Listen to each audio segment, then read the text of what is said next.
Halo sahabatku, selamat datang di channel Cerita Irfa. Pernahkah kalian membangun rumah dengan keringat sendiri, tapi justru diusir oleh ibu tiri demi adik kandungmu? Itulah yang dialami Laras. Namun, baru 7 hari Laras pergi, mereka semua menangis mencarinya karena sebuah rahasia besar terbongkar. Sebelum lanjut, yuk dukung channel ini dengan cara like dan subscribe. Jangan lupa absen juga ya, tulis nama, asal kota, dan ketik hadir di kolom komentar. Mari kita mulai ceritanya. Laras berdiri di depan cermin besar di kamarnya, menatap pantulan wajah yang tampak jauh lebih tua dari usia yang sebenarnya. Lingkaran hitam di bawah matanya adalah saksi bisu dari ratusan malam yang ia habiskan di meja gambar dan lokasi proyek. Sebagai seorang pengawas bangunan, Laras terbiasa bergelut dengan debu, semen, dan terik matahari yang menyengat kulitnya demi satu tujuan mulia: membangun sebuah rumah yang layak untuk keluarganya. Selama 5 tahun terakhir, ia tidak pernah membeli baju baru, tidak pernah berlibur, bahkan seringkali hanya makan mie instan demi menyisihkan setiap rupiah gajinya.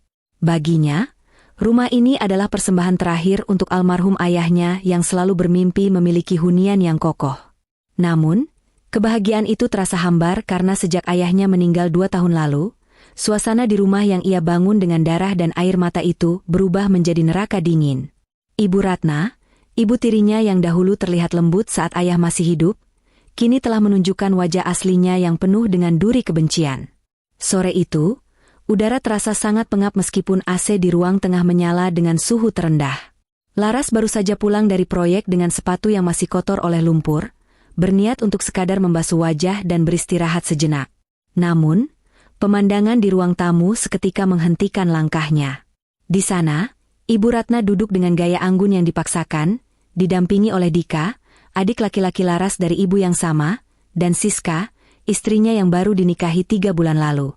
Di atas meja kopi yang mahal, tumpukan brosur furnitur mewah berserakan. Mereka tampak sedang merencanakan sesuatu yang besar tanpa melibatkan Laras sedikit pun.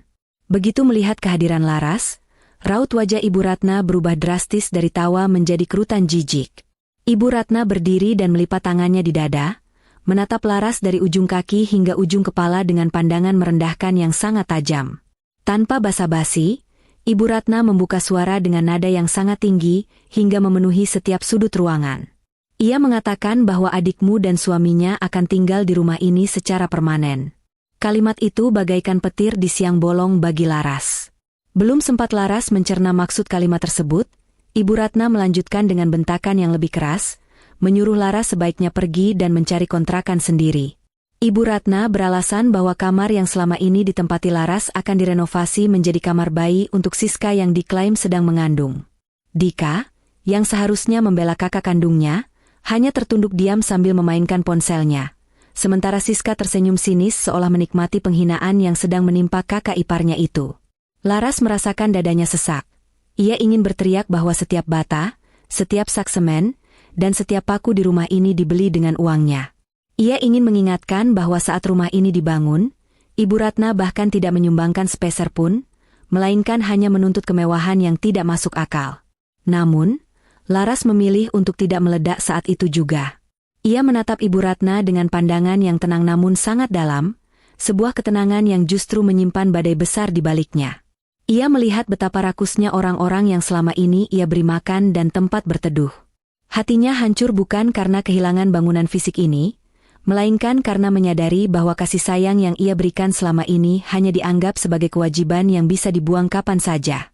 Laras tidak membela diri, ia tidak memohon, dan ia tidak menangis di hadapan mereka. Dengan langkah yang tetap tegar, ia masuk ke kamarnya, mengambil koper besar, dan mulai memasukkan barang-barangnya. Ia sengaja tidak membawa barang-barang mewah yang ia beli untuk rumah itu, ia hanya membawa pakaiannya dan sebuah kotak besi kecil yang selama ini ia simpan rapat-rapat di dalam brankas dinding di balik lukisan ayahnya. Saat Laras menyeret kopernya melewati ruang tamu, Ibu Ratna kembali bersuara dengan nada mengejek, mengatakan agar Laras jangan pernah berani mengambil satu pun barang di rumah ini, karena menurutnya semua itu sudah menjadi hak milik keluarga inti. Laras hanya berhenti sejenak, memegang gagang pintu rumah yang ia desain sendiri itu, lalu menoleh sedikit tanpa benar-benar menatap mereka. Ia berbisik pelan bahwa ia berharap mereka benar-benar bahagia di rumah ini, Sebuah kalimat yang terdengar seperti doa namun terasa seperti kutukan halus. Begitu kaki Laras melangkah keluar dari gerbang, Ibu Ratna langsung membanting pintu dengan keras. Terdengar suara tawa dari dalam rumah yang menandakan mereka sedang merayakan kemenangan atas terusirnya Laras. Di bawah lampu jalan yang temaram, Laras menarik napas dalam-dalam, menghirup udara kebebasan yang terasa pahit. Ia tahu bahwa dalam 7 hari ke depan, roda nasib akan berputar dengan cara yang tidak akan pernah bisa mereka bayangkan. Laras berjalan menjauh tanpa menoleh lagi, meninggalkan jejak luka yang sebentar lagi akan berubah menjadi pembalasan yang sangat menyakitkan bagi mereka yang tak tahu diri. Malam pertama di luar rumah yang ia bangun sendiri terasa begitu dingin bagi Laras. Namun anehnya, ada secercah ketenangan yang tidak pernah ia rasakan sebelumnya. Ia menginap di sebuah hotel melati pinggiran kota, hanya untuk menyusun rencana dan menenangkan badai di dalam dadanya. Di saat yang sama, di rumah mewah itu, Ibu Ratna benar-benar berpesta. Tanpa membuang waktu 1 jam pun setelah kepergian Laras, Ibu Ratna segera memerintahkan Dika untuk memindahkan semua barang Laras yang tersisa ke gudang di halaman belakang. Kamar utama yang luas milik Laras langsung dikuasai oleh Siska. Wanita itu dengan rakusnya membongkar lemari rias Laras, dan membuang sisa-sisa alat tulis proyek milik Laras ke tempat sampah. Siska mulai membayangkan betapa mewahnya hidupnya sekarang, tinggal di rumah yang sering ia pamerkan di media sosial sebagai rumah hasil kerja keras suaminya. Padahal Dika hanyalah seorang pengangguran terselubung yang selama ini uang jajannya pun masih sering meminta kepada kakaknya. Ibu Ratna duduk di sofa ruang tamu yang empuk, menyesap teh melati dengan perasaan puas yang meluap-luap. Ia merasa telah berhasil menyingkirkan pengganggu terbesar di rumah itu. Baginya, Laras hanyalah mesin uang yang sudah tidak berguna lagi setelah rumah ini selesai dibangun. Kini, ia ingin menikmati masa tuanya dengan dilayani oleh anak kesayangannya, Dika. Namun, kesenangan mereka bersifat semu. Mereka tidak menyadari bahwa kebersihan dan kerapihan rumah itu selama ini terjaga karena ketegasan Laras dalam mengatur asisten rumah tangga dan membayar semua tagihan tepat waktu. Begitu Laras pergi, kekacauan mulai muncul secara perlahan namun pasti. Siska yang malas sama sekali tidak mau menyentuh pekerjaan rumah. Sementara Ibu Ratna merasa dirinya adalah ratu yang tidak boleh lagi memegang sapu. Dalam hitungan hari, rumah yang tadinya harum dan rapi mulai terlihat berantakan dengan bekas makanan dan pakaian kotor yang menumpuk di mana-mana. Memasuki hari kedua, sebuah masalah teknis kecil muncul. Aliran air di rumah itu tiba-tiba mengecil karena ada masalah pada sistem pompa otomatis yang memang hanya dipahami oleh Laras. Bukannya mencoba mencari tahu atau memanggil tukang, Dika justru menggerutu dan menyalahkan Laras karena meninggalkan rumah dalam kondisi yang menurutnya sengaja dirusak. Mereka mencoba menghubungi nomor ponsel Laras, namun Laras telah mengganti kartunya. Laras sengaja memutus akses komunikasi agar mereka merasakan bagaimana rasanya hidup tanpa sandaran tempat mengadu. Ibu Ratna mulai merasa kesal karena kenyamanan yang ia dambakan ternyata butuh pengelolaan yang rumit. Ia berpikir bahwa uang tabungan yang ditinggalkan suaminya masih cukup banyak untuk menanggung biaya hidup mereka bertiga, tanpa tahu bahwa sebagian besar uang itu sebenarnya sudah habis digunakan Dika untuk berfoya-foya dengan teman-temannya di belakang pengetahuan sang ibu. Di sisi lain kota, Laras mulai bergerak secara diam-diam. Ia menemui seorang rekan lamanya yang bekerja di sebuah biro hukum dan perbankan. Laras menyerahkan kotak besi kecil yang ia bawa saat keluar dari rumah. Di dalamnya bukan berisi perhiasan, melainkan tumpukan bukti transfer asli, surat perjanjian di bawah tangan, dan catatan utang piutang almarhum ayahnya yang selama ini dirahasiakan dari Ibu Ratna. Ternyata, setahun sebelum ayahnya meninggal, sang ayah pernah meminjam uang dalam jumlah sangat besar kepada seorang rentenir kelas kakap untuk menutupi kerugian bisnis akibat ditipu oleh kerabat Ibu Ratna sendiri. Laras selama ini mencicil hutang itu setiap bulan dari gajinya agar rumah tersebut tidak disita. Namun, setelah pengusiran itu, Laras memutuskan untuk berhenti membayar cicilan tersebut. Ia membiarkan mekanisme hukum dan penagihan berjalan sebagaimana mestinya. Ia ingin melihat sejauh mana Ibu Ratna dan Dika mampu mempertahankan kesombongan mereka saat berhadapan dengan kenyataan pahit yang selama ini Laras pikul sendirian di pundaknya. Pada hari ketiga, suasana di dalam rumah semakin memanas. Siska mulai mengeluh karena AC di kamar utama mati, dan tidak ada yang tahu cara memperbaikinya. Dika yang merasa tertekan oleh rengekan istrinya mulai membentak Ibu Ratna, menanyakan di mana sebenarnya Laras menyimpan semua uang simpanan keluarga. Ibu Ratna mulai panik. Ia mencari-cari ke seluruh sudut rumah, membongkar laci-laci, dan bahkan merusak beberapa perabotan hanya untuk mencari buku tabungan yang ia sangka masih memiliki saldo besar. Mereka bertiga yang tadinya bersatu untuk mengusir Laras, kini mulai saling menyalahkan satu sama lain. Keharmonisan palsu itu retak seketika saat tekanan finansial mulai membayangi. Di sela-sela pertengkaran itu, mereka masih sempat-sempatnya memesan makanan mewah secara daring dengan uang terakhir yang dimiliki Ibu Ratna, seolah-olah mereka masih orang kaya yang tak terkalahkan. Mereka sama sekali tidak menyadari bahwa di luar sana, seorang pria dengan setelan jas hitam sedang memeriksa alamat rumah mereka, membawa surat yang akan mengubah tawa mereka menjadi tangisan dalam hitungan hari. Laras memantau semua kegaduhan itu dari kejauhan dengan perasaan hambar. Tidak ada lagi rasa kasihan, yang ada hanyalah penantian akan datangnya keadilan yang sudah lama tertunda. Hari Kimpat Satila Kapergian Laris, Kamegahan Ruma Itu Malai Teresa Seperti Penjara Yang Menisakan Bagi Penguninnya. Sampa Plastic Bikas Pesanan Makanan Daring Menumpuk, Di Sudit Daper Karina Tidak Ada Yang Mau Bersusapaya, Membawanya Ko Depenjerbang.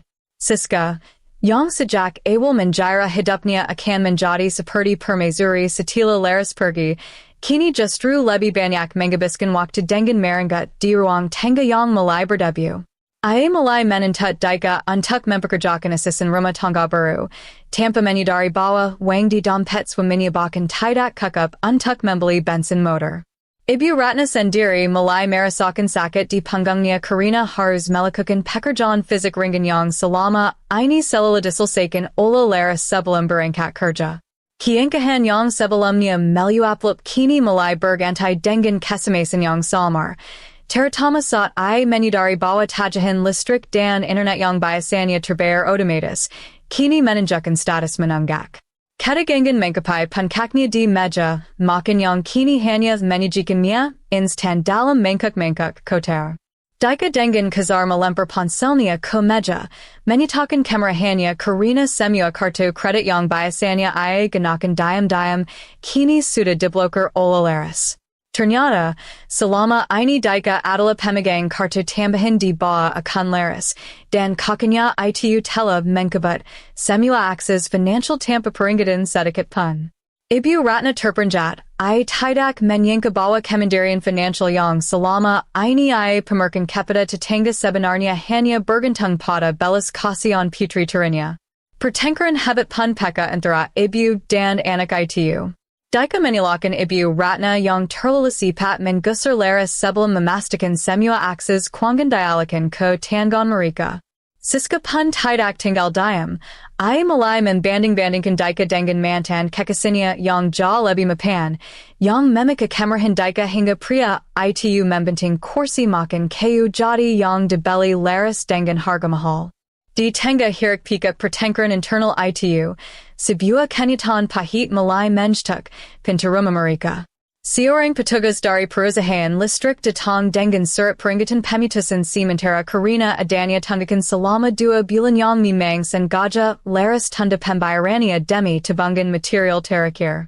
Ibu Ratna Harus Merendakan Harga Darinya Dengan Memahan Mohan Kepida Petugas Tersebut, Memberikan Janji Manis Yang Kosong Sementara Dika Hanya Bersembunyi Di Dalam Kamar Karina Malu. Parasan Menjadi Orang Berkuasa Di Rumah Itu Kini Menguap, Digantikan Ola Raza Takut Yang Menganchui Setiap Kaliada Suara Kendaraan Berhenti Di Depenjerbang. Marika Yang Biasanya Menggina Laris Sebagai Si Pekerja Kazar, Kini Malai Merindakan Kehadiran Sosok Yang Selala Memastikan Lampa Tetap Menyala, Air Tetap Menggalar, Dan Perut Marika Tetap, Kenyang Tampa Marika Perlo Berpikir Dari Mana Uangnya Berazal. Sementara Itu, Laris Tela Menetap Di Sebuah Kantor Kessel Milik Rikanya Yang Merupakan Seorang Curator Set. Laris Duduk Dengan Tenang, Menikmati Sekangkar Kopi Hitam Sambil Menetap Layar Komputer Yang Menampilkan Data Kepemilikan Bangunan Tersebut. Ia Sedang Menunggu Yang Tepat Untuk Melepaskan Beban Terakhir Yang Ia Bawa. Ternyata, Selama Ini Laris Tela Mengumpulkan Seluruh Nota Pembelian Material Rumah Atas Namanya Sendiri, Lengkap Dengan Tanda Tangan Para Saksi Dan Mandar Proyek. Ia Tahu Bawa Ibu Ratna Memegang Surat Tanah Atas Nama Almarhum Ayah, Naman Bangunan Yang Berdiri Di Atasnya Sekra Hukum Adalah Milik Laris Jika Dilihat Dari Bukti Penjaluran Konstruksi. Laris teleberkonsul tesai dengan pengakarania bawa ia memiliki hak untuk membongkar kembali nilai bangunan itu atau menuntut ganti rugi jika ia diuser secara sepihak. Namun, Laris tidak ingin menempuh jalur itu. Ia lebih memilih membiarkan hutang lama ianya yang kini dikelola oleh pihak ketiga untuk menyelesaikan masalah ini. Pada hari kelima, rumah itu benar-benar menjadi jelap gulita saat malam tiba karena listrik akhirnya diputus.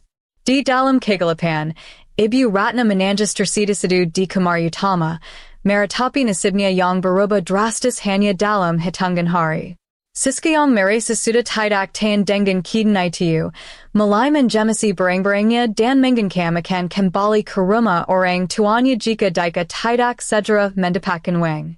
Dika yang kalat mulai mencari-cari sisa perhiasan Ibu Ratna untuk digadaikan, namun ia justru menemukan kenyataan yang lebih menyakitkan. Perhiasan yang selama ini dipakai ibunya ternyata adalah imitasi yang dibeli dari pasar lok demi menjaga gengsi di depan sosialita lingkungannya.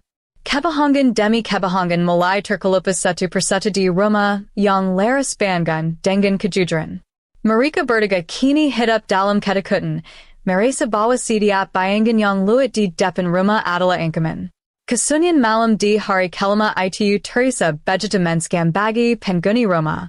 Tanpa adanya gadget yang menyala, mereka dipaksa untuk saling berhadapan dalam gelap, menyadari betapa mereka tidak memiliki apa-apa tanpa Laris.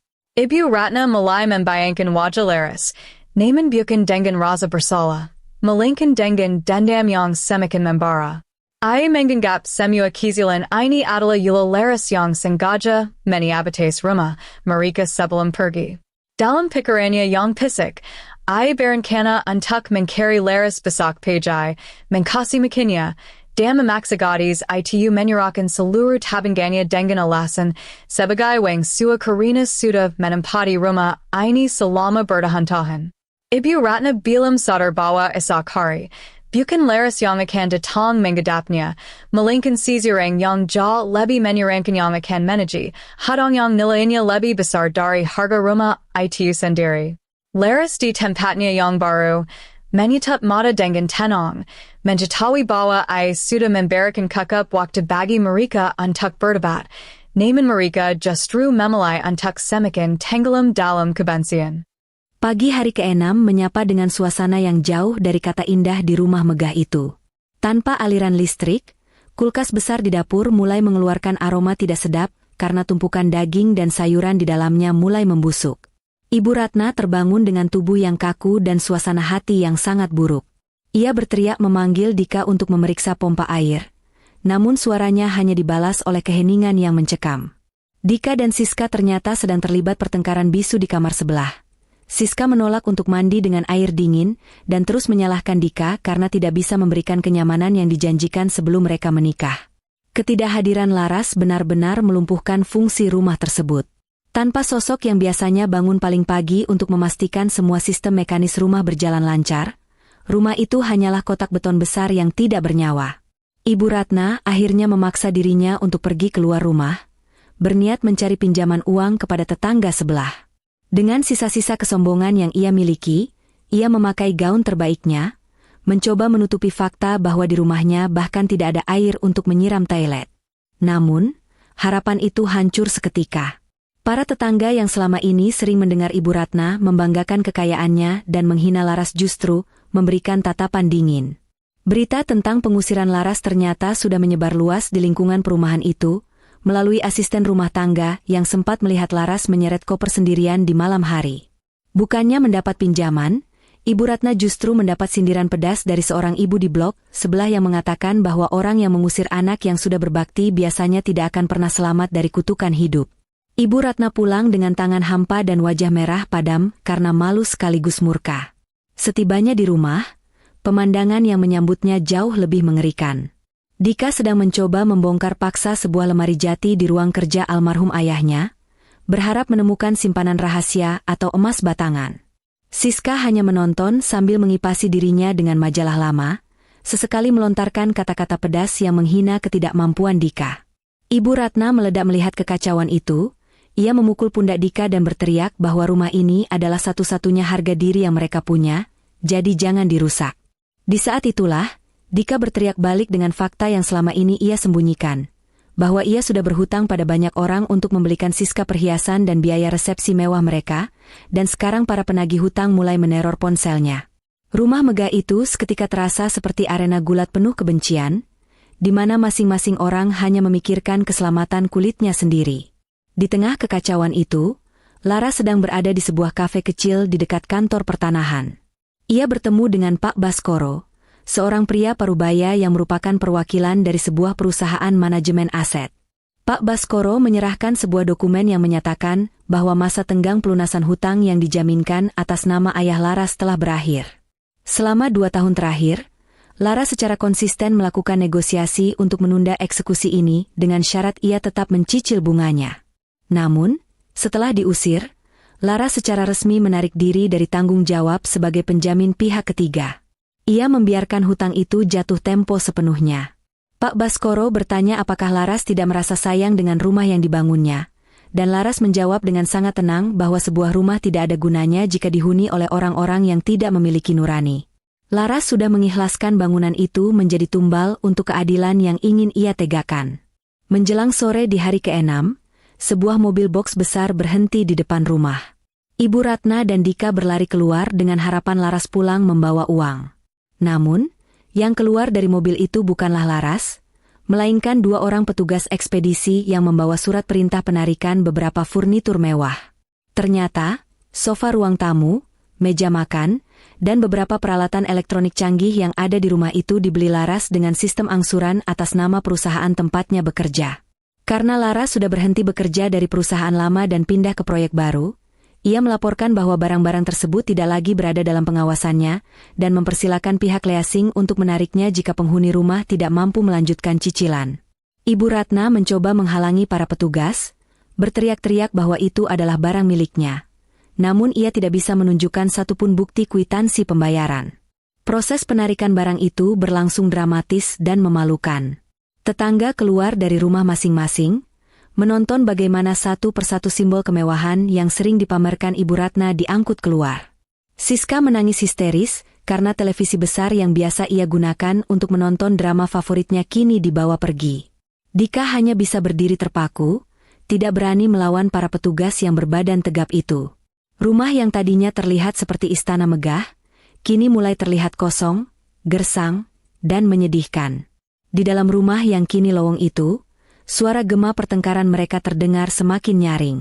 Ibu Ratna terduduk di lantai keramik yang dingin, menyadari bahwa tanpa Laras, ia hanyalah seorang wanita tua tanpa daya yang tidak memiliki apa-apa selain kesombongan yang sudah retak. Malam itu adalah malam terakhir mereka merasakan kedamaian semu sebelum badai yang sesungguhnya datang. Mereka bertiga tidur di lantai ruang tengah tanpa alas yang layak, karena semua sofa sudah tidak ada. Ibu Ratna terus menggumamkan nama Laras, kali ini bukan dengan nada bentakan, melainkan dengan nada frustasi yang menuntut bantuan.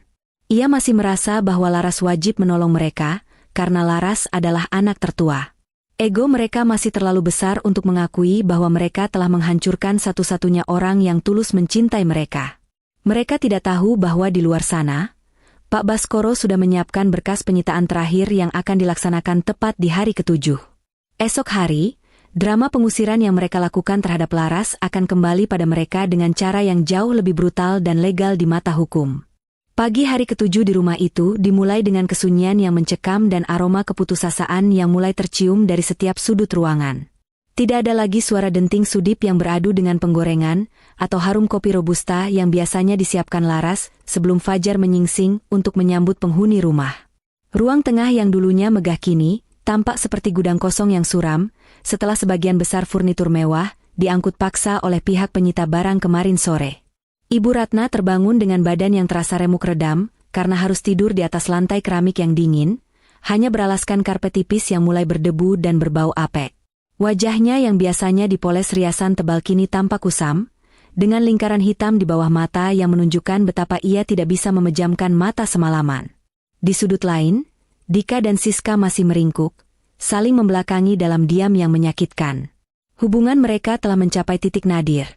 Tidak ada lagi kemesraan atau kata-kata manis, yang ada hanyalah saling menyalahkan atas kemiskinan mendadak yang menghantam mereka seperti badai. Ibu Ratna mencoba bangkit dengan sisa-sisa tenaga, berjalan gontai menuju dapur dengan harapan masih ada sisa makanan yang bisa mengganjal perutnya yang perih. Namun, ia hanya menemukan tumpukan piring kotor yang mulai dihinggapi lalat hijau dan aroma busuk yang keluar dari kulkas yang mati total. Rasa lapar mulai melilit lambungnya dengan hebat. Namun harga dirinya masih terlalu tinggi untuk mengakui kepada para tetangga bahwa ia tidak memiliki apa-apa untuk dimakan. Ia duduk di salah satu kursi kayu yang tersisa, menatap kosong ke arah dinding rumah yang catnya mulai mengelupas di beberapa bagian akibat rembesan air hujan yang tidak sempat diperbaiki Laras sebelum diusir. Di tengah keputusasaan itu, Ibu Ratna mencoba kembali mencari-cari di dalam laci meja dapur dengan tangan gemetar, berharap ada uang recehan atau perhiasan yang terselip di balik tumpukan kain lap. Alih-alih menemukan uang, ia justru menemukan sebuah foto kecil Laras saat masih kanak-kanak bersama almarhum ayahnya. Dalam foto itu, ayahnya tampak memeluk Laras dengan penuh kebanggaan di depan rumah lama mereka yang sederhana. Ibu Ratna dengan cepat meremas foto itu hingga hancur dan membuangnya ke tempat sampah. Egonya yang terluka menolak untuk merasakan secuil pun rasa bersalah. Sekitar jam 10 pagi, saat matahari mulai menyengat, sebuah suara mobil mesin diesel yang berat tiba-tiba berhenti tepat di depan gerbang rumah. Suara pintu mobil yang tertutup dengan dentuman keras menggema di dalam rumah yang kosong dan sunyi itu. Ibu Ratna, Dika, dan Siska serentak berdiri dan berlari menuju jendela dengan secercah harapan yang membuncah di dada mereka. Mereka mengira Laras akhirnya pulang dengan membawa uang untuk melunasi semuanya, atau mungkin ada kerabat kaya yang tiba-tiba datang membawa bantuan. Namun, harapan itu hancur berkeping-keping dalam sekejap saat mereka melihat seorang pria parubaya berpakaian sangat rapi dengan setelan jas hitam turun dari mobil tersebut. Pria itu adalah Pak Baskoro, didampingi oleh dua orang pria berbadan tegap yang mengenakan seragam safari hitam. Mereka membawa map besar berlambang firma hukum, serta sebuah papan segel berwarna oranye mencolok yang sangat menakutkan bagi siapapun yang melihatnya. Tanpa permisi atau basa-basi, Pak Baskoro mengetuk pintu utama rumah dengan ketukan yang tegas, berirama, dan penuh wibawa. Ibu Ratna membuka pintu dengan tangan yang bergetar hebat, mencoba memaksakan senyum ramahnya yang selama ini ia gunakan untuk memanipulasi orang-orang di sekitarnya. Ia menyapa Pak Baskoro dengan suara yang dilembut-lembutkan, menanyakan apakah beliau adalah rekan bisnis almarhum suaminya yang datang untuk memberikan bantuan dana. Namun, Pak Baskoro tidak sedikit pun membalas senyuman palsu itu. Ia menatap Ibu Ratna dengan pandangan dingin yang menembus jantung, lalu memperkenalkan dirinya secara resmi sebagai perwakilan sah dari pihak pemegang hak tanggungan atas aset properti tersebut. Suaranya yang berat dan jelas mulai menjelaskan situasi hukum yang terjadi, cukup keras hingga terdengar oleh para tetangga yang kini sudah mulai berkerumun di balik pagar mereka masing-masing untuk menyaksikan drama keluarga itu.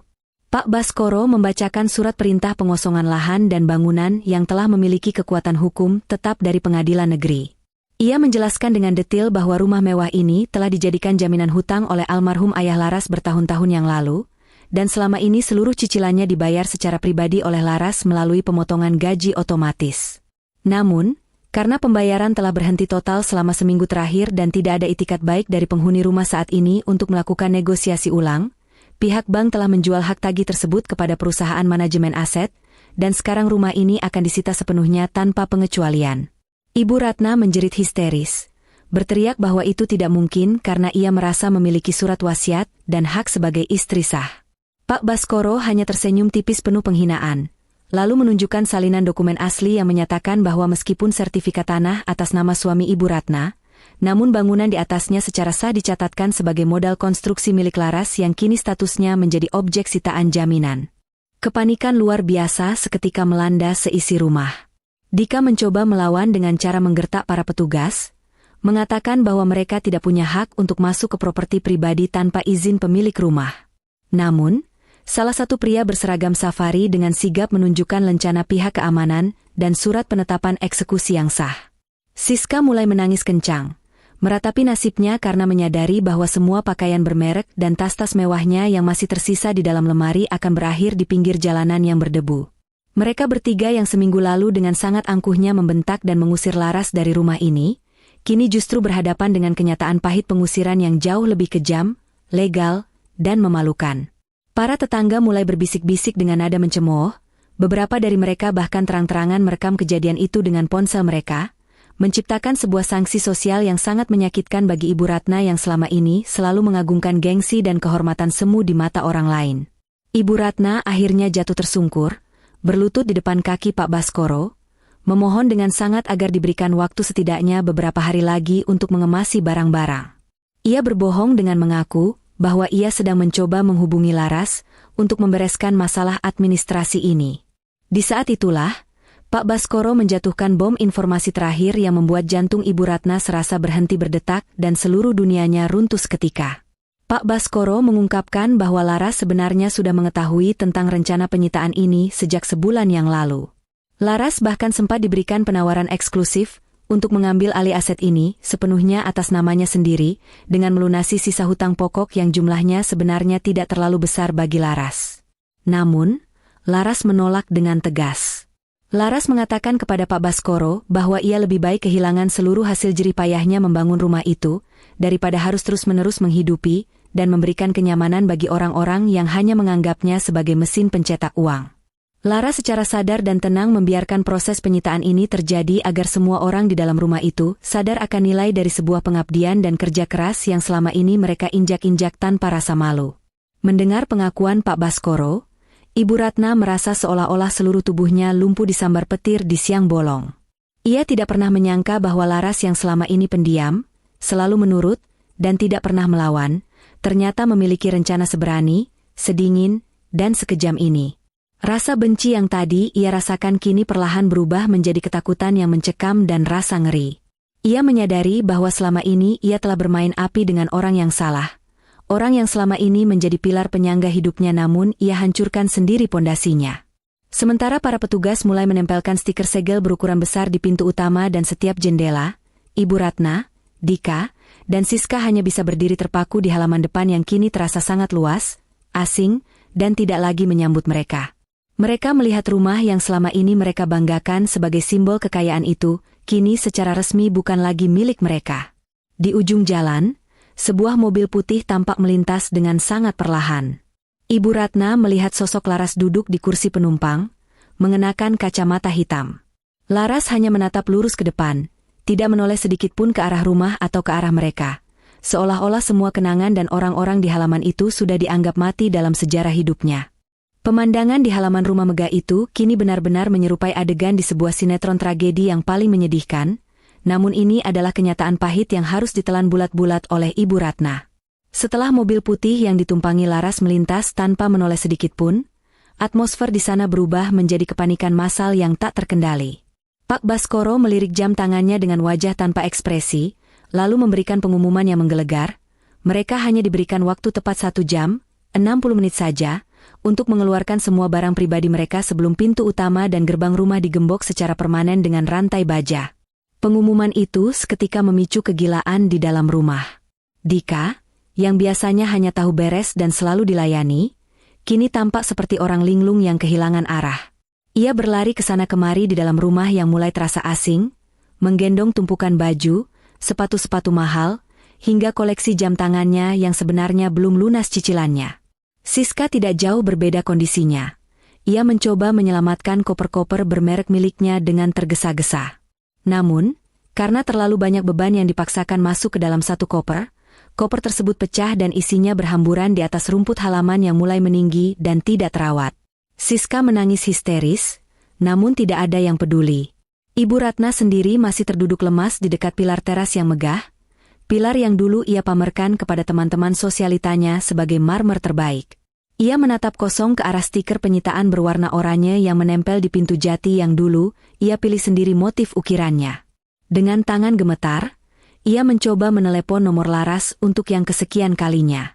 Ia berharap ada keajaiban, berharap Laras hanya sedang bercanda. Namun, suara operator yang dingin dan datar terus-menerus mengatakan bahwa nomor tersebut tidak dapat dihubungi atau sudah tidak aktif. Di saat itulah, Ibu Ratna baru menyadari bahwa Laras benar-benar telah membuang mereka ke tempat sampah sejarah hidupnya. Di tengah kekacauan itu, beberapa tetangga yang merasa iba namun juga menyimpan rasa ingin tahu yang besar mulai mendekat ke pagar rumah. Mereka saling berbisik, sesekali menunjuk ke arah tumpukan barang yang mulai menggunung di halaman. Salah satu dari mereka adalah Pak RT, yang datang dengan wajah prihatin namun juga penuh tanya. Pak RT mendekat dan bertanya dengan nada ragu, mengapa hal memalukan seperti ini bisa terjadi pada keluarga yang selama ini terlihat sangat mapan. Ibu Ratna, yang masih memiliki sisa-sisa kesombongan yang mengakar di dalam tulang sumsumnya, mencoba berbohong. Ia mengatakan bahwa ini hanyalah salah paham administrasi kecil dengan pihak bank, dan semuanya akan segera selesai dalam hitungan jam. Namun, Pak Baskoro dengan tegas dan tanpa kompromi menyela pembicaraan itu. Di depan Pak RT dan warga lainnya, Pak Baskoro menjelaskan secara gamblang bahwa ini adalah eksekusi resmi akibat hutang piutang yang macet total. Kebohongan Ibu Ratna terbongkar seketika, menghancurkan martabatnya yang terakhir di hadapan lingkungan tempat ia tinggal. 1 jam berlalu dengan sangat cepat, seolah waktu sengaja berlari untuk menghukum mereka. Para petugas mulai memaksa Ibu Ratna untuk berdiri dan menyingkir dari teras, karena mereka akan segera memasang rantai besar dan gembok pada gagang pintu utama. Ibu Ratna menjerit-jerit histeris, memaki Pak Baskoro dengan kata-kata kasar, bahkan menyebutnya sebagai perampok yang tidak berhati nurani. Namun, Pak Baskoro tetap tenang dan profesional. Ia sudah biasa menghadapi drama seperti ini.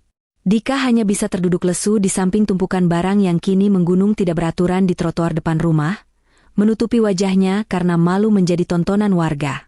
Ia menatap nanar ke arah rumah megah yang selama ini ia pikir akan menjadi tempatnya bersantai seumur hidup. Rumah itu kini telah tertutup rapat, gelap, dan tak lagi mengenalinya sebagai penghuni. Siska pun mulai meledak. Ia mengeluh kepanasan dan menuntut Dika untuk memanggil taksi mewah. Namun Dika hanya bisa membentaknya karena ia baru sadar bahwa dompetnya kosong melompong. Dalam kondisi yang sangat terpojok dan memalukan itu, Ibu Ratna tiba-tiba teringat pada kotak besi kecil yang selalu dibawa Laras kemanapun ia pergi. Ia mulai berpikir dengan licik bahwa Laras pasti menyembunyikan sesuatu yang sangat berharga di sana. Mungkin perhiasan emas peninggalan ayahnya atau surat berharga lainnya. Ia mulai menyalahkan dirinya sendiri dengan penuh kemarahan, karena tidak merampas kota itu dengan paksa sebelum ia mengusir Laras seminggu yang lalu. Namun, semua penyesalan itu sudah terlambat dan tidak berguna. Fokusnya kini beralih pada bagaimana caranya menemukan Laras.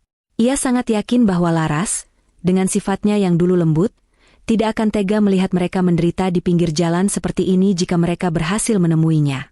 Ibu Ratna mulai menghubungi saudara-saudara jauhnya melalui ponsel, memohon bantuan tempat tinggal darurat, namun satu persatu dari mereka menolak dengan berbagai alasan yang terdengar dibuat-buat.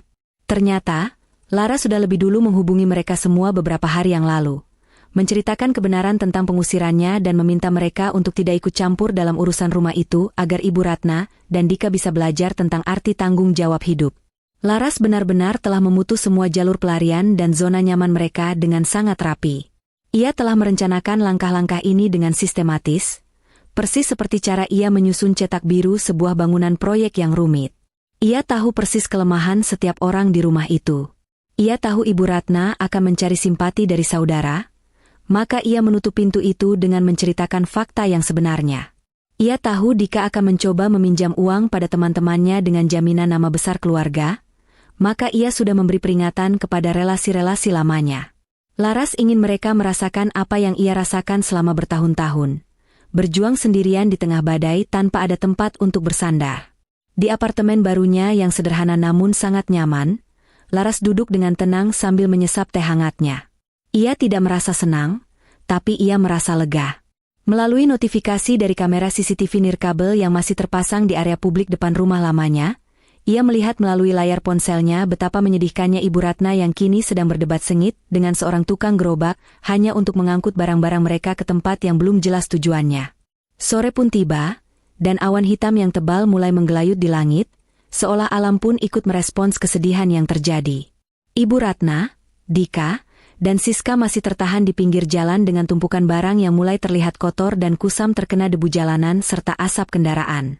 Tidak ada satupun tetangga yang menawarkan tumpangan, segelas air, atau bahkan sekadar tempat berteduh sementara.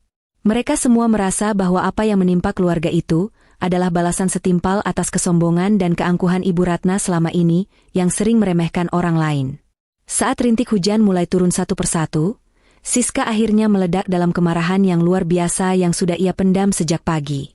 Ia melepaskan cincin kawinnya dan melemparkannya ke arah dada Dika, berteriak sekencang mungkin bahwa ia sangat menyesal telah menikah dengan pria yang ternyata hanya benalu dan tidak berguna. Siska kemudian memanggil sebuah mobil dari aplikasi daring, yang ternyata diam-diam dibayar oleh orang tuanya, dan ia pergi meninggalkan Dika serta Ibu Ratna di tengah hujan tanpa menoleh sedikit pun. Kepergian Siska menjadi pukulan terakhir yang menghancurkan mental Dika sepenuhnya. Dika jatuh terduduk di bawah guyuran hujan yang mulai deras, tangisnya pecah berbaur dengan air hujan. Sementara itu, Ibu Ratna mencoba menutup barang-barang mereka dengan lembaran plastik seadanya yang ia temukan di tempat sampah. Di saat itulah, Ibu Ratna benar-benar menangis dengan suara yang parau, bukan karena ia kehilangan rumah mewahnya, tapi karena ia baru menyadari bahwa tanpa kehadiran Laras yang selama ini ia benci, keluarganya hancur berkeping-keping hanya dalam hitungan hari. Ia teringat kembali bagaimana Laras selalu menyiapkan payung untuknya jika melihat awan mendung, bagaimana Laras selalu memastikan ada makanan hangat di meja meski Laras sendiri sangat lelah setelah pulang dari proyek. Ibu Ratna memegangi dadanya yang terasa sangat sesak. Baru tersadar bahwa berlian asli dalam hidupnya bukanlah perhiasan imitasi yang ia pakai atau rumah megah itu, melainkan putri tiri yang selama ini ia injak-injak harga dirinya. Di tengah hujan yang semakin deras dan dingin, Ibu Ratna berteriak memanggil nama Laras dengan suara serak yang penuh keputusasaan, berharap ada keajaiban yang membawa Laras kembali untuk menyelamatkan mereka dari kehampaan yang mematikan ini. Malam itu, guyuran hujan yang deras seolah ikut mencuci habis sisa-sisa kesombongan yang pernah melekat erat pada diri Ibu Ratna. Di bawah lampu jalan yang remang-remang dan sesekali berkedip, ia dan Dika tampak seperti gelandangan kelas atas yang baru saja terdampak bencana besar. Pakaian-pakaian mewah, gaun-gaun pesta, dan koper bermerek yang tadinya tertata rapi di dalam lemari kayu jati yang harum, kini basah kuyup, berlumuran lumpur, dan berbau tanah di pinggir trotoar yang becek. Dika hanya bisa menyandarkan kepalanya di atas tumpukan koper yang sudah mulai berubah bentuk karena air. Tatapannya kosong menembus rintik hujan yang tak kunjung reda. Ia baru saja kehilangan istri yang sangat ia puja, sekaligus kehilangan tempat tinggal dalam waktu kurang dari 24 jam. Tidak ada lagi kata-kata kasar atau makian yang keluar dari mulutnya. Yang ada hanyalah kedinginan yang menusuk hingga ke tulang sumsum dan rasa lapar yang mulai menyiksa lambungnya dengan sangat hebat. Ibu Ratna mencoba bangkit dengan sisa tenaga yang ada di tubuhnya yang sudah mulai melemah. Ia menyeret langkahnya yang berat menuju ke rumah Pak RT yang berjarak beberapa ratus meter dari posisi mereka saat ini. Dengan napas yang tersengal-sengal, ia berniat memohon dengan sangat agar diperbolehkan menginap di balai warga, atau setidaknya dipinjamkan lembaran terpal untuk menutupi barang-barangnya yang mulai hancur.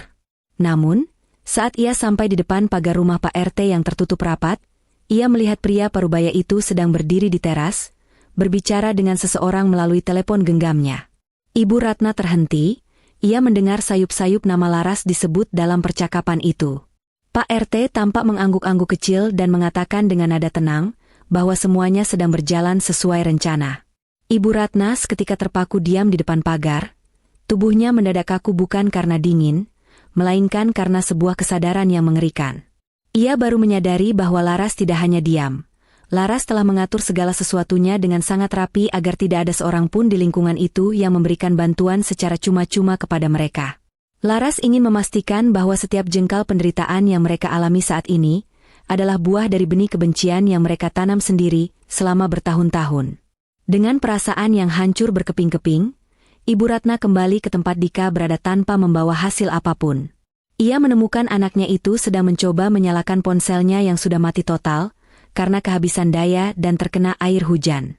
Mereka benar-benar terputus dari dunia luar, tanpa komunikasi dan tanpa arah. Dalam kegelapan malam yang dingin itu, Ibu Ratna mulai merenungi setiap kata-kata bentakan yang ia lontarkan 7 hari yang lalu saat ia mengusir Laras. Ia teringat betapa angkuhnya ia saat menyuruh Laras mencari kontrakan, padahal ia sendiri saat ini tidak tahu bagaimana cara membayar uang sewa sepeser pun untuk sekadar tempat berteduh. Ketakutan akan masa depan yang gelap gulita mulai menghantui pikirannya. Ia membayangkan dirinya harus tidur di kolong jembatan atau di emperan toko yang kotor, hal-hal yang dulu sering ia jadikan bahan ejekan saat melihat orang miskin di berita televisi. Kini, nasib yang ia hina itu berada tepat di depan matanya sendiri, menuntut balasan. Saat fajar mulai menyingsing di hari ke-8 dengan sisa-sisa embun yang dingin, sebuah pemandangan menyedihkan terlihat oleh para warga yang hendak berangkat ke pasar. Ibu Ratna dan Dika ditemukan tertidur sambil berpelukan di samping tumpukan barang yang sudah tidak karuan bentuknya, terlihat seperti gundukan sampah di pinggir jalan. Wajah mereka pucat pasi dan bibir mereka membiru karena kedinginan yang ekstrim. Namun, penderitaan mereka ternyata belum mencapai puncaknya. Seorang petugas ketertiban lingkungan datang dengan wajah tegas dan memberikan peringatan keras bahwa barang-barang mereka tidak boleh lagi dibiarkan menumpuk di trotoar karena sangat mengganggu akses jalan umum dan merusak pemandangan. Mereka dipaksa untuk segera memindahkan barang-barang itu atau petugas akan memanggil truk pengangkut sampah untuk membawanya ke tempat pembuangan akhir. Dika yang sudah tidak memiliki daya lagi, hanya bisa menangis sesenggukan seperti anak kecil. Ia mencoba menawarkan jam tangan mahalnya kepada petugas itu sebagai jaminan agar diberikan waktu tambahan, namun petugas itu hanya menggeleng karena tahu jam tangan itu kemungkinan besar hanyalah barang imitasi atau barang yang cicilannya masih menunggak. Ibu Ratna akhirnya membuat sebuah keputusan yang sangat berat dan menghancurkan harga dirinya yang terakhir. Ia mengajak Dika untuk mulai berjalan kaki menuju kantor lama tempat Laras bekerja, berharap ada seseorang di sana yang merasa iba dan mau memberitahu di mana Laras tinggal sekarang. Dengan pakaian yang sangat lusuh, rambut yang berantakan, dan aroma tubuh yang tidak sedap, mereka menyusuri jalanan kota yang mulai ramai. Mereka menjadi pusat perhatian dan bahan bisikan orang-orang yang lewat di trotoar. Sesampainya di kantor Laras yang megah, mereka disambut oleh seorang resepsionis yang dulu selalu bersikap sangat hormat dan menunduk kepada Ibu Ratna saat ia datang untuk meminta uang pada Laras. Namun kali ini, resepsionis itu menatap mereka dengan tatapan penuh selidik, curiga, dan sedikit jijik. Ia mengatakan dengan nada dingin bahwa Laras sudah mengundurkan diri secara resmi sejak seminggu yang lalu dan telah pindah keluar kota untuk memimpin proyek pembangunan yang jauh lebih besar. Kabar itu bagaikan hantaman palu godam yang menghancurkan satu-satunya harapan terakhir Ibu Ratna untuk mendapatkan pertolongan. Dalam keputusasaan yang sangat mendalam dan kaki yang mulai lecet karena terus berjalan, mereka duduk di sebuah halte bus tua di depan kantor tersebut. Di sana, mereka bertemu dengan seorang pria tua penjual koran yang sedang merapikan dagangannya. Pria tua yang tampak sederhana itu menatap Ibu Ratna dengan penuh iba dan memberikan selembar koran bekas agar bisa digunakan sebagai alas duduk. Ibu Ratna yang dulu tidak akan pernah sudi menyentuh apalagi duduk di atas koran bekas, kini menerimanya dengan tangan yang gemetar dan ucapan terima kasih yang lirih. Saat matanya secara tidak sengaja melihat ke arah halaman iklan di koran tersebut, ia melihat sebuah pengumuman lelang aset properti yang memajang foto rumah mewahnya dengan sangat jelas. Di bawah foto itu tertulis harga limit yang sangat rendah, jauh di bawah nilai aslinya yang dulu sering ia bangga-banggakan. Ibu Ratna menyadari bahwa istana yang ia rebut dengan cara yang licik itu, kini hanyalah menjadi objek dagangan murah bagi banyak orang. Rasa sakit di hatinya saat itu terasa jauh lebih perih dan menyayat daripada rasa lapar yang mencabik-cabik perutnya. Dika mulai mengeluh kesakitan di bagian perutnya, tampaknya penyakit mak kronisnya kambuh akibat stres yang luar biasa dan perut yang kosong selama berjam-jam. Ibu Ratna panik bukan main. Ia tidak memiliki uang sepeser pun di saku daster lusuhnya untuk membawa Dika ke klinik terdekat. Ia mencoba menghentikan beberapa mobil yang lewat, memohon tumpangan atau sekadar uang receh untuk membeli obat. Namun orang-orang hanya mengabaikannya dan melaju kencang karena mengira mereka adalah modus penipuan pengemis baru yang sedang marak. Di tengah tangisan putus asa itu, sebuah mobil hitam mewah tiba-tiba berhenti tepat di depan mereka. Jantung Ibu Ratna berdegup kencang. Ia sangat berharap itu adalah Laras yang akhirnya datang karena rasa kasihannya yang masih tersisa. Pintu mobil terbuka, dan yang keluar adalah seorang pria berbadan tegap yang ternyata adalah sopir pribadi dari Pak Baskoro. Sopir itu tidak memberikan uang tunai atau makanan, melainkan menyerahkan sebuah amplop coklat besar kepada Ibu Ratna dengan wajah datar. Ibu Ratna membuka amplop itu dengan harapan besar akan ada setumpuk uang di dalamnya. Namun, dugaannya salah lagi. Di dalam amplop itu bukan berisi uang tunai, melainkan sebuah kunci kecil dengan gantungan nomor dan selembar kertas berisi alamat sebuah kontrakan sempit di daerah kumuh pinggiran kota yang padat penduduk. Di dalam amplop itu juga terselip sepucuk surat pendek dengan tulisan tangan yang sangat ia kenali sebagai tulisan Laras. Aku sudah mencarikan kontrakan untuk Ibu dan Dika, persis seperti permintaan Ibu 7 hari yang lalu saat mengusirku. Ini adalah uang sewa untuk 1 bulan pertama yang sudah kubayar lunas dari sisa tabungan masa kecilku yang dulu mungkin Ibu lupakan keberadaannya. Gunakan waktu 1 bulan ini untuk belajar bagaimana caranya mencari uang sendiri untuk membayar sewa bulan berikutnya. Jangan pernah mencariku lagi, karena bagiku, rumah yang sesungguhnya sudah runtuh sejak Ibu mengusirku keluar. Ibu Ratna merosot jatuh ke aspal yang panas, memeluk surat itu sambil menangis histeris di pinggir jalan. Ia menyadari bahwa Laras memang memberikan apa yang ia minta, sebuah kontrakan, namun diberikan dengan cara yang paling menghinakan dan menyakitkan bagi mereka yang selama ini hidup dalam kemewahan palsu yang menipu. Satu petak penyesalan. Langkah kaki Ibu Ratna terasa sangat berat, seolah ada beban ribuan ton yang mengikat pergelangan kakinya saat ia dan Dika menyusuri gang sempit menuju alamat yang tertera dalam surat Laras. Lingkungan itu sangat jauh dari bayangan kemewahan yang selama ini mereka nikmati, sebuah pemukiman padat penduduk yang kumuh dan pengap.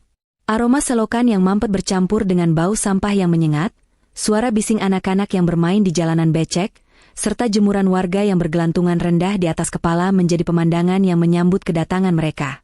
Dika berjalan dengan gontai di belakang ibunya, menyeret satu-satunya koper sisa yang berhasil mereka selamatkan dari hujan semalam. Wajah Dika yang biasanya sombong kini tampak kuyu dan kotor. Matanya merah karena kurang tidur dan rasa malu yang luar biasa saat harus melewati kerumunan warga yang menatap mereka dengan penuh selidik. Setiap kali mereka berpapasan dengan warga sekitar yang sedang duduk-duduk di depan rumah, Ibu Ratna menundukkan kepalanya dalam-dalam, mencoba menyembunyikan wajahnya yang dulu selalu ia banggakan di depan para sosialita. Setelah bertanya beberapa kali kepada pedagang kaki lima, mereka akhirnya sampai di depan sebuah pintu kayu kusam yang catnya sudah mengelupas di sana-sini. Itu adalah sebuah kontrakan satu petak yang sangat kecil, terselip di antara deretan bangunan serupa yang terlihat rapuh. Saat Ibu Ratna memasukkan kunci yang diberikan Laras dan memutarnya, suara derit pintu yang berkarat seolah menertawakan nasib mereka yang jatuh miskin. Di dalamnya hanya ada satu ruangan multifungsi yang merangkap sebagai ruang tamu dan tempat tidur, sebuah dapur kecil dengan kompor satu tungku yang sudah berkarat, dan kamar mandi yang ukurannya bahkan lebih kecil dari lemari baju mewah milik Laras di rumah lama mereka. Tidak ada AC yang sejuk, tidak ada lantai marmer yang mengkilap, yang ada hanyalah lantai semen kasar yang terasa sangat dingin dan lembab. Ibu Ratna terduduk lemas di sudut ruangan, melempar tasnya ke lantai dengan perasaan sesak yang luar biasa di dadanya. Ia merasa ini adalah penghinaan terbesar dalam hidupnya. Namun ia tidak punya pilihan lain selain bertahan jika tidak ingin tidur di emperan toko atau kolong jembatan. Dika langsung merebahkan dirinya di atas kasur busa tipis yang tersedia di lantai, tanpa peduli apakah alas itu bersih atau tidak. Ia mulai meratapi nasibnya dengan suara lirih, menyalahkan Laras yang dianggapnya sangat kejam dan tidak berperasaan karena memberikan tempat tinggal yang menurutnya tidak layak untuk manusia seperti mereka. Ibu Ratna yang biasanya selalu membela setiap ucapan Dika, kali ini hanya bisa terdiam membisu dengan pandangan kosong. Ia mulai menyadari bahwa setiap detail kecil di kontrakan ini adalah sebuah pesan bisu dari Laras. Laras ingin mereka merasakan bagaimana rasanya hidup dengan segala keterbatasan yang menyakitkan. Sebuah kehidupan yang dulu dijalani oleh almarhum ayah Laras saat pertama kali merintis usaha dari nol, sebelum akhirnya Ibu Ratna datang dan menghambur-hamburkan seluruh hasilnya. Ibu Ratna mencoba menyalakan keran air di dapur kecil itu, dan suara air yang keluar dengan sangat kecil seolah mengingatkannya pada setiap momen saat ia membuang-buang air bersih hanya untuk menyirami taman bunganya yang mewah di rumah lama. Hari ke-9 di kontrakan itu menjadi ujian mental yang jauh lebih berat bagi mereka berdua. Perut mereka sudah tidak bisa lagi diajak kompromi, dan mulai terasa sangat perih, karena hanya terisi air putih sejak kemarin. Ibu Ratna terpaksa membongkar sisa-sisa perhiasan imitasinya yang masih tersisa di tas, berharap ada 1 atau 2 perhiasan yang terselip emas asli agar bisa dijual ke pasar untuk membeli sesuap nasi. Namun, kenyataannya sangat pahit. Semua toko emas yang ia datangi menolaknya dengan nada meremehkan, bahkan beberapa pedagang menertawakannya karena perhiasan itu hanyalah plastik berlapis warna emas. Di saat itulah, Ibu Ratna benar-benar merasakan bagaimana rasanya tidak memiliki nilai sepeser pun di mata orang lain. Ia pulang dengan tangan hampa, berjalan kaki berkilo-kilometer di bawah terik matahari, karena tidak punya ongkos untuk naik angkutan umum. Di tengah jalan, ia melihat sebuah papan pengumuman kecil di depan sebuah warung makan sederhana yang sedang membutuhkan tenaga cuci piring cadangan. Ibu Ratna terpaku cukup lama di depan papan itu, tangannya yang halus kini harus berhadapan dengan pilihan yang sangat sulit. Bekerja kasar sebagai buruh cuci atau mati kelaparan bersama anak kesayangannya. Sementara itu, Dika yang merasa sangat putus asa dan tidak tahan dengan kemiskinan ini, mencoba mencari keberadaan Siska. Ia mendatangi rumah orang tua Siska dengan sisa tenaga yang ada, berharap bisa membujuk istrinya itu untuk kembali dan membantunya secara finansial. Namun, Sesampainya di depan gerbang rumah mewah mertuanya, ia justru diusir secara tidak hormat oleh petugas keamanan atas perintah tegas dari mertuanya sendiri. Dika diberitahu dengan nada kasar bahwa Siska sudah resmi mengajukan gugatan cerai, dan saat ini sedang bersiap-siap untuk bertunangan dengan pria lain yang jauh lebih mapan dan kaya raya. Dunia Dika seolah runtuh untuk kedua kalinya dalam waktu singkat. Ia pulang ke kontrakan sempit itu dengan amarah yang meledak-ledak, membanting apa saja yang bisa ia raih hingga menghancurkan beberapa piring plastik peninggalan penghuni lama. Ibu Ratna yang baru saja pulang dengan tubuh yang sangat lemas setelah akhirnya memberanikan diri bekerja mencuci piring selama setengah hari, hanya bisa menangis terseduh-seduh melihat kelakuan anaknya yang tidak tahu diri itu. Ia menyerahkan sebungkus nasi sisa pemberian pemilik warung kepada Dika, sebuah pemandangan yang sangat ironis jika dibandingkan dengan kemewahan meja makan mereka 10 hari yang lalu. Malam itu, dalam keremangan cahaya lampu bohlam 5 watt yang mulai redup, Ibu Ratna membuka sebuah kotak kecil yang sempat ia selamatkan dari barang-barang yang tercecer saat pengusiran. Di dalamnya, ia menemukan sebuah catatan harian kecil milik almarhum suaminya yang belum pernah ia baca sebelumnya. Catatan itu berisi wasiat rahasia yang menyatakan bahwa seluruh aset dan kekayaan sebenarnya adalah hak milik Laras sepenuhnya sebagai kompensasi atas penderitaan batin yang dialami Laras sejak ibu kandungnya meninggal dunia. Suaminya ternyata sudah tahu bahwa Ibu Ratna hanya mencintai hartanya saja, itulah sebabnya sang suami memberikan semua kuasa keuangan pada Laras di detik-detik terakhir sebelum kematiannya. Ibu Ratna memeluk catatan itu dengan tubuh yang gemetar hebat. Ia menyadari bahwa selama bertahun-tahun ini, Laras bukan hanya bekerja untuk membangun rumah, tapi Laras sebenarnya sedang melindungi Ibu Ratna dan Dika dari kebangkrutan yang seharusnya sudah terjadi sejak lama jika bukan karena kerja keras Laras menutupi semua hutang ayahnya. Rasa sesal yang sangat dalam dan menyakitkan mulai merambat dan menguasai hati Ibu Ratna yang selama ini beku. Ia teringat kembali bagaimana Laras selalu tersenyum tulus meski sering ia maki-maki dengan kata-kata kasar, dan bagaimana Laras tetap pulang membawa makanan kesukaan Ibu Ratna, meski baru saja diusir dari ruang tengah dengan penuh hinaan. Ibu Ratna menyadari bahwa pengusiran seminggu yang lalu bukan sekadar pertengkaran keluarga biasa, melainkan titik di mana Laras akhirnya menyerah dan berhenti menjadi malaikat pelindung bagi orang-orang yang selama ini hanya menusuknya dari belakang tanpa rasa syukur. Ia menatap Dika yang tertidur lelap setelah menghabiskan nasi sisa, dan ia merasa sangat gagal sebagai seorang ibu karena telah mendidik anaknya menjadi parasit yang hanya tahu cara meminta tanpa mau berusaha. Di dalam kesunyian malam di gang sempit yang gelap itu, Ibu Ratna berjanji dalam hati yang hancur bahwa ia akan mencari Laras bukan untuk meminta uang atau bantuan lagi, melainkan untuk bersujud di kakinya memohon ampunan. Meskipun ia sangat tahu bahwa pintu maaf Laras mungkin sudah tertutup serapat pintu rumah lama mereka yang kini telah disita. Hari ke-10 di kontrakan sempit itu terasa seperti ribuan tahun bagi Ibu Ratna. Tubuhnya yang terbiasa tidur di atas kasur impor kini terasa remuk redam. Setiap sendinya seolah menjerit karena harus beristirahat di atas lantai semen yang hanya dilapisi karpet plastik tipis. Udara di dalam ruangan itu begitu pengap, bercampur dengan aroma lembab dari dinding yang berjamur. Setiap pagi, Ibu Ratna harus mengantre air di sumur umum, sebuah aktivitas yang dulu dianggapnya sebagai pekerjaan kasta rendah. Namun, rasa sakit fisik itu tidak sebanding dengan hantaman mental yang ia terima setiap kali melihat Dika. Anak lelaki yang selalu ia manjakan itu kini tampak seperti mayat hidup. Dika hanya menatap langit-langit plafon yang menghitam dengan pandangan kosong. Sesekali meracau memanggil nama Siska atau mengeluh tentang betapa panasnya udara di ruangan tanpa ventilasi itu.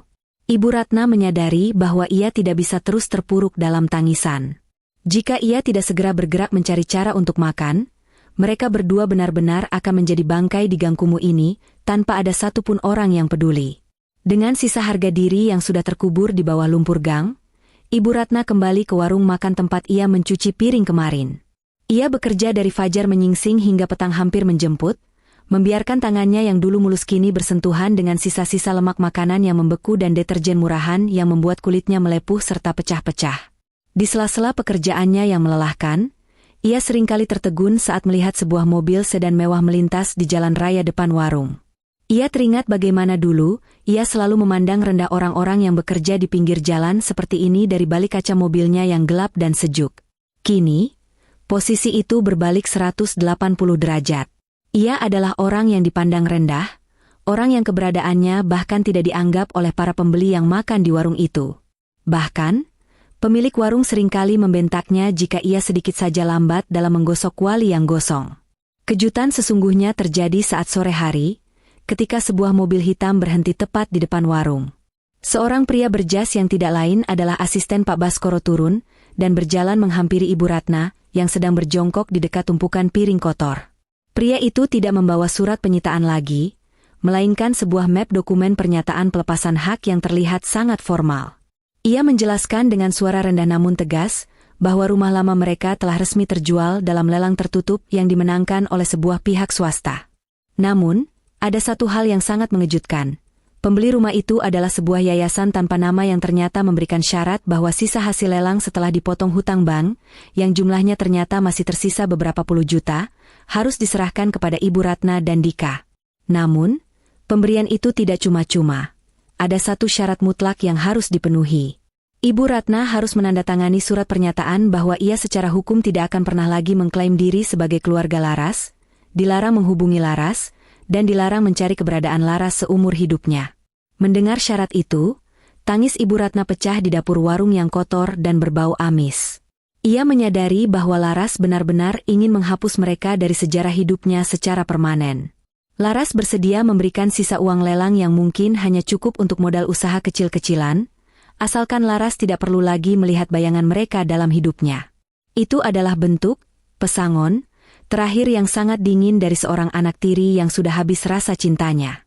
Pria itu memberikan waktu hingga besok pagi bagi Ibu Ratna untuk berpikir sebelum uang itu dialihkan ke panti asuhan jika ia menolak.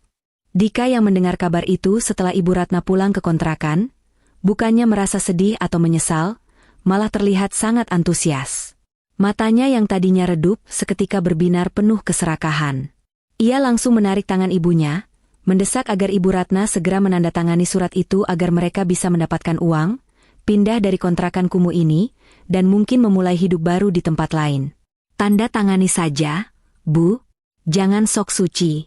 Kita butuh uangnya sekarang. Laras juga sudah tidak mau peduli pada kita. Buat apa kita mengharap dia kembali?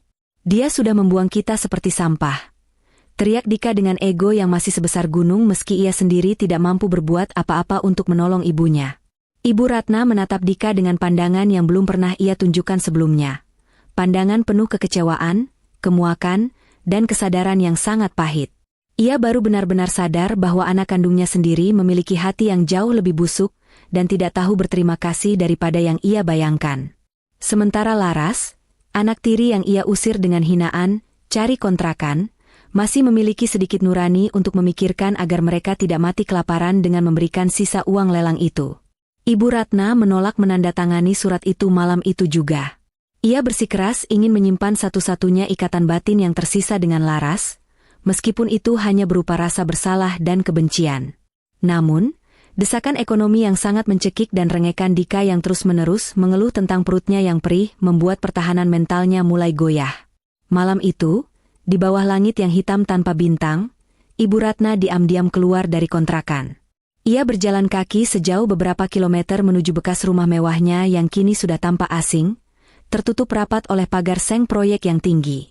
Ia berdiri di depan gerbang yang kini digembok besar dengan rantai baja, memandangi bayangan rumah yang dulu ia bangun dari keringat Laras namun ia hancurkan sendiri dengan keangkuhannya. Ia melihat sebuah lampu kecil menyala di balkon kamar Laras yang dulu, tempat di mana Laras biasanya menggambar desain bangunan hingga larut malam. Untuk sejenak, ia berhalusinasi melihat sosok Laras ada di sana, dan ia ingin berteriak memohon maaf sekuat tenaga. Namun, rumah itu benar-benar sunyi. Lampu itu hanyalah lampu otomatis yang dipasang oleh petugas keamanan. Ibu Ratna akhirnya tersungkur, bersimpu di aspal yang kasar di depan pagar, menangis sejadi-jadinya sampai dadanya terasa sesak dan suaranya hilang ditelan bising kendaraan yang melintas cepat di jalan raya. Keesokan paginya, dengan tangan yang bergetar hebat dan mata yang bengkak karena tangis semalaman, Ibu Ratna akhirnya mendatangi asisten Pak Baskoro dan menandatangani surat tersebut. Ia menerima selembar cek yang nilainya cukup untuk menyewa ruko dan memulai usaha kecil, sebuah sisa kecil dari kemegahan yang dulu ia sia-siakan begitu saja. Saat ia menyerahkan kembali ballpoint itu, asisten tersebut memberikan sebuah pesan lisan terakhir yang dititipkan Laras. Laras bilang, uang ini adalah upah terakhir untuk ibu karena sudah menemani ayahnya di detik-detik terakhir hidupnya. Setelah ini, ibu dan Laras adalah dua orang asing yang tidak sengaja bertemu di dunia ini, tanpa ada ikatan apapun lagi. Kalimat itu terasa lebih tajam dan panas daripada silet yang mengiris nadinya. Ibu Ratna memegang cek itu erat-erat. Namun di dalam hatinya, ia merasa lebih miskin dan hampa daripada saat ia tidak punya uang sepeser pun. Ia menyadari bahwa mulai detik ini, ia benar-benar sendirian menghadapi kerasnya dunia, hanya ditemani oleh seorang anak yang hanya mencintai harta, dan sebuah penyesalan abadi yang akan ia bawa hingga napas terakhirnya. Hari ke-14 sejak badai itu bermula, Ibu Ratna dan Dika berdiri di depan sebuah toko kelontong kecil di pinggiran kota yang jauh dari peradaban mewah mereka dahulu. Dengan uang sisa lelang yang diberikan Laras melalui perantara, Ibu Ratna memutuskan untuk menyewa sebuah ruko kecil yang merangkap tempat tinggal. Tidak ada lagi pelayan, tidak ada lagi mobil mewah, yang ada hanyalah rak-rak kayu berisi beras, minyak, dan sabun. Dika dipaksa ibunya untuk menjadi pengangkut barang, sebuah pekerjaan yang membuatnya menggerutu setiap hari karena tangannya yang halus kini mulai kapalan. Namun, Ibu Ratna tidak lagi memanjakannya. Setiap kali Dika mengeluh, Ibu Ratna hanya menatapnya dengan pandangan dingin yang seolah mengatakan bahwa jika ia tidak bekerja, ia tidak akan makan. Suatu sore yang mendung, sebuah mobil mewah berwarna perak berhenti tepat di depan toko kelontong mereka. Jantung Ibu Ratna berdegup kencang, ia segera merapikan pakaiannya yang kini hanya berupa daster murah dan celemek dagang. Ia berharap itu adalah Laras yang datang untuk sekadar melihat keadaannya. Namun, yang turun dari mobil itu adalah seorang wanita muda cantik yang tampak elegan, didampingi oleh seorang pria yang merupakan pengacara. Wanita itu adalah sekretaris baru di perusahaan properti besar yang kini dipimpin oleh Laras. Ia datang bukan untuk memberikan bantuan, melainkan untuk menyerahkan sebuah map dokumen terakhir yang tertinggal di brankas rumah lama sebelum rumah itu dibongkar oleh pemilik barunya. Ibu Ratna menerima map itu dengan tangan gemetar. Di dalamnya terdapat sebuah sertifikat kepemilikan tanah makam atas nama ayah Laras yang sudah dilunasi untuk 10 tahun ke depan, serta sebuah foto keluarga kecil yang sudah robek di bagian wajah Ibu Ratna. Di balik foto itu, ada tulisan tangan Laras yang sangat tenang, "Aku sudah menunaikan semua janjiku pada ayah, termasuk memastikan orang-orang yang dia cintai tidak mati di jalanan. Kini, giliranku untuk hidup demi diriku sendiri. Jangan pernah mencariku lagi, karena di hatiku, kalian hanyalah orang asing yang pernah singgah di rumah yang salah." Ibu Ratna menangis tanpa suara, air matanya jatuh membasahi kertas sertifikat itu. Ia menyadari bahwa Laras tidak pernah membencinya dengan amarah yang meledak, melainkan dengan ketenangan yang mematikan segala harapan untuk kembali. Dika keluar dari dalam toko dengan wajah kesal karena harus mengangkat karung beras, namun langkahnya terhenti saat melihat mobil mewah itu. Ia mencoba mendekat, berharap bisa meminta pekerjaan atau sekadar meminta uang pada orang di dalam mobil tersebut. Namun, sekretaris itu segera menutup kaca mobil dan melaju pergi, tanpa memberikan kesempatan bagi Dika untuk bicara. Dika memaki-maki di pinggir jalan, sementara Ibu Ratna hanya bisa menatap punggung anaknya dengan rasa perih. Ia menyadari bahwa ia telah membesarkan seorang pria dewasa yang tidak memiliki harga diri, sementara anak tiri yang selalu ia kucilkan kini telah terbang tinggi, mencapai kesuksesan yang tak akan pernah bisa mereka sentuh lagi. Karma telah menjalankan tugasnya dengan sempurna, memberikan kemelaratan bagi yang serakah, dan memberikan kedamaian bagi mereka yang ikhlas melepaskan. Epilog, langit yang berbeda. 1 tahun kemudian, di sebuah bandara internasional yang megah, seorang wanita dengan setelan blazer biru tua yang elegan berjalan dengan langkah penuh percaya diri. Ia adalah Laras. Tidak ada lagi debu proyek di wajahnya, yang ada hanyalah aura keberhasilan dan ketenangan. Ia baru saja menyelesaikan kontrak pembangunan hotel bintang 5 di luar negeri, dan kini kembali ke tanah air bukan untuk menetap, melainkan untuk mengurus beberapa dokumen pemindahan makam ayahnya ke tempat yang lebih indah dan tenang, jauh dari hiruk-pikuk kota yang penuh kenangan pahit. Laras sempat meminta sopirnya untuk melewati jalan di mana ruko kelontong Ibu Ratna berada. Dari balik kaca mobil yang gelap, ia melihat Ibu Ratna sedang sibuk melayani pembeli dengan wajah yang tampak jauh lebih tua dari usia sebenarnya. Ia juga melihat Dika sedang duduk di depan toko sambil merokok, tampak tidak memiliki semangat hidup selain menunggu jam tutup toko. Tidak ada rasa benci lagi di hati Laras, tidak ada juga rasa kasihan yang tersisa. Baginya, mereka hanyalah bagian dari sebuah bab dalam buku lama yang sudah ia tutup rapat dan simpan di rak paling belakang. Laras tidak menghentikan mobilnya.